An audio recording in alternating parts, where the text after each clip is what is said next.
Hello friends, જય અંબે, જય માતાજી. કેમ છો બધા? મજામાં? સ્વાગત છે તમારું મારી રસોઈની ચેનલ. આજે પૂનમ છે, બધાને હેપી પૂનમ. શરદ પૂર્ણિમા છે આજે. તો ચંદ્ર ભગવાનનું કંઈક અલગ જ મહત્વ હોય છે. એમાં જોડે જોડાયેલું છે દૂધ પૌવાનું, કે ચોક્કસથી આજે તો દૂધ પૌવા બનાવવા, માતાજીને ધરાવવા, ચંદ્ર ભગવાનના સામે રાખવા અને ખાવા બહુ જ ફાયદાકારક છે ફ્રેન્ડ. તો ચોક્કસથી તમે આજે દૂધ પૌવા બનાવજો. આપણે આજે સાદી અને સિમ્પલ રીતે દૂધ પૌવા બનાવીશું. તો મેં લીધું છે એક ફૂલ ફેટ વાળી થેલીનું દૂધ અને એક લઈશું નોર્મલ થેલી. આપણે ઉકાળીને જ એને મસ્ત માવો, મતલબ થોડું થીક થાય એવું કરીશું. બહુ કઈ અંદર વસ્તુ એડ નહીં કરી. નોર્મલ જે રીતે બને છે ને દૂધ પૌવા એ જ રીતે બનાવીશું. બરાબર? તો મેં લીધી છે અને ફાયદાકારક છે ફ્રેન્ડ. ખરેખર ચોક્કસથી આજે ટાઈમ હોય કે ના હોય, થોડું ઘણું બી, એવું જરૂરી નથી કે આટલું બધું બોઇલ કરવું. જે તમારે ટાઈમ હોય ચોક્કસથી એક વાર બનાવજો આ. અને તમારે શરીરની ગરમી છે કે બોડી માટે, હેલ્થ માટે, ઘર માટે, નેગેટિવિટી માટે બહુ જ આજનો દિવસ આ દૂધનો ફાયદાકારક હોય છે. રાત્રે ટાઈમ ના હોય તો સવાર બનાવી સરસ મૂકી દો, બહાર ઢાંકીને મૂકો, ફ્રીજમાં મૂકો.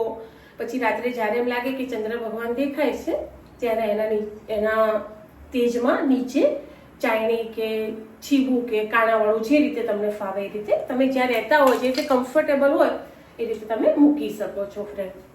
તો ચોક્કસથી તમે આજે આ દૂધ પૌવા બનાવજો. તો એના માટે મેં 2 થેલી એટલે 1 લીટર દૂધ લીધું છે. 500 ફૂલ ફેટ વાળું હતું અને બીજું થોડું ગોલ્ડ હતું. એના માટે મેં અડધી વાટકી જેટલા પૌવા પલાળી રાખ્યા છે. ડ્રાય ફ્રૂટમાં તમારે જે એડ કરવું હોય, બદામ, ચારોળી, ઇલાયચી હું પીસી લઈશ, કાજુ, પિસ્તા, જે બી તમને ગમતું હોય. તો ચલો ફ્રેન્ડ, પહેલા હું ઇલાયચીને મસ્ત પીસી લઉં. તો ચલો, સરસ દૂધ ઉકળે ત્યાં સુધી આપણે પીસી લઈશું મસ્ત ઇલાયચી. ઇલાયચી ઓછી હોય અને ના પીસાતી હોય તો તમે અંદર ખાંડ એડ કરીને બી પીસી શકો છો. ફટાફટ પીસાઈ જશે. દૂધ જો તમે ફૂલ ફેટ વાળું લીધું હોય ને ફ્રેન્ડ, તો ફૂલ ગેસ હોય ને તો એને નીચેથી ચોટે નહીં, એ માટે હલાય જજો, નહીં તો તમારો આખો ટેસ્ટ ખરાબ થઈ જશે. બરાબર? અને મલાઈ ઉતારેલું દૂધ તમને દૂધ પૌવા ખાવામાં મજા નહીં આવે. એટલે ચોક્કસથી સારું, મતલબ ફૂલ ફેટ વાળું દૂધ જ લેજો તો તમને દૂધ પૌવા ખાવામાં મજા બી આવશે. અને ભગવાન માટે કરીએ છીએ તો પછી સારું જ કરીએ આપણે. બરાબર? તો ચલો, હું એને એક ઉભરો આવે ત્યાં સુધી એને હલાવી લઈશ. આમ બી એને પૌવા નાખ્યા પછી બી તમારે ને નીચે ચોટે નહીં, માટે ધ્યાન તો રાખવું જ પડશે. ચલો, એક ઉભરો આવી ગયો છે ફ્રેન્ડ. તો આપણે જે ઇલાયચી અને ચારોળી અને બદામ મેં એડ કરી દીધી. જેટલી અંદર બોઇલ થશે ને બદામ ને ચારોળી, એનો ટેસ્ટ સારો આવશે.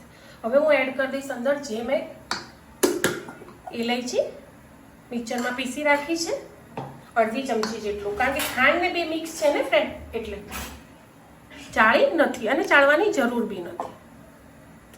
બરાબર? જે ઢક્કણ ઉપર છે ને એ બી લઈ લઈશું. તમારે તાવે તો કે ચમચો જે રાખ્યો ને એને હલાઈ જવાનું, નીચે ચોટે નહીં. 5 મિનિટમાં બી આ દૂધ પૌવા બનીને તૈયાર થઈ જશે.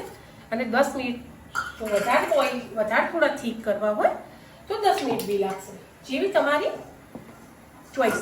પણ દૂધ ઉકાળીને પછી લાસ્ટમાં એમ લાગે કે નવું શેકું દૂધ રહ્યું છે પછી જ અંદર પૌવા એડ કરવાના રહેશે. ઉકાળતી વખતે પૌવા એડ ના કરતા, નહીંતર તો ખીચડી થઈ જશે.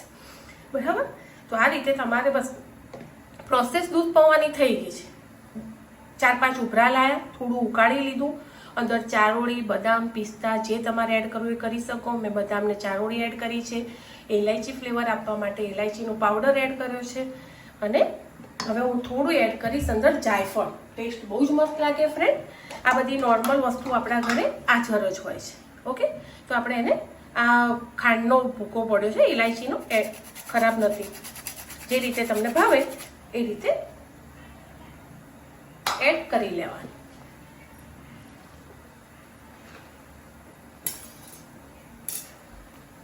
જાયફળ એડ કર્યું તો સ્મેલ બહુ જ મસ્ત આવવા લાગી છે.